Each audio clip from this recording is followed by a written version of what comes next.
కూడా ఆలోచన చేయమని కోరుతా ఉన్నా. అదే మాదిరిగా జరుగుతా ఉంది. అదే మాదిరిగా దుష్ప్రచారంలో భాగంగా జరుగుతా ఉంది. ల్యాండ్ టైటిలింగ్ యాక్ట్ విషయంలో కూడా ఇదే మాదిరిగా జరుగుతా ఉంది. ప్రతి ఒక్కరికి మెసేజ్లు పంపిస్తా ఉన్నాడు. ప్రతి ఒక్కరికి కూడా ఫోన్లు చేసి చెప్తా ఉన్నారు, మీ భూములు జగన్ కాజేస్తాడు అని. అయ్యా చంద్రబాబు, జగన్ ఎలాంటి వాడో నీకు తెలియదేమో, కానీ ఈ రాష్ట్రంలో ఉన్న ప్రతి పేదకు తెలుసు జగన్ ఎలాంటి వాడో అని చెప్పి ఈ సందర్భంగా చెప్తా ఉన్నా. జగన్ భూములు ఇచ్చేవాడే కానీ జగన్ భూములు లాక్కునేవాడు కాదు, నీ మాదిరిగా అని చెప్తా ఉన్నాడు. ఈరోజు అసలు ల్యాండ్ టైటిలింగ్ యాక్ట్ అంటే ఏమో చంద్రబాబు నాయుడు గారికి తెలుసా అని అడుగుతా ఉన్నాడు మీ జగన్. అసలు ల్యాండ్ టైటిలింగ్ యాక్ట్ అనంటే దాని అర్థం ఏమిటో తెలుసా?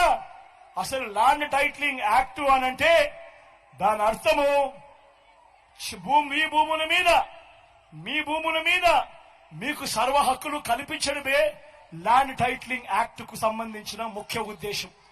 మీ భూములు 100 సంవత్సరాల కిందట సర్వే జరిగింది. బ్రిటిషర్లు ఉన్నప్పుడు సర్వే జరిగింది. దాని తర్వాత ఏ ఒక్కడు కూడా సర్వే చేసిన పరిస్థితులు లేవు. ఎక్కడా కూడా 15,000 గ్రామ సచివాలయాలలో 15,000 సర్వేలను పెట్టించి ఏ ఒక్కరు కూడా ఎప్పుడు సర్వే చేసిన పరిస్థితులే లేవు.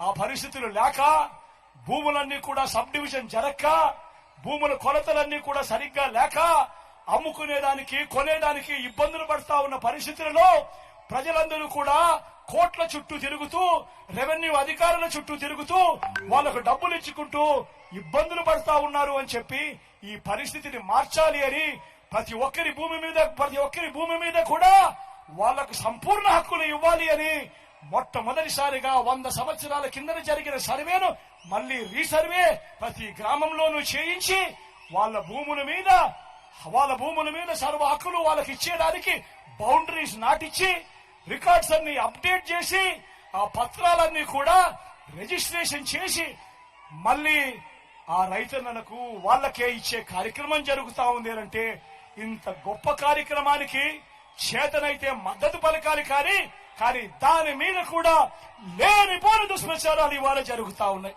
ప్రతి ఒక్కరిని కూడా ఆలోచన చేయమని కోరుతా ఉన్నా. అదే మాదిరిగా నిన్ననే ఈ పెద్ద మంచి చంద్రబాబు నాయుడు గారు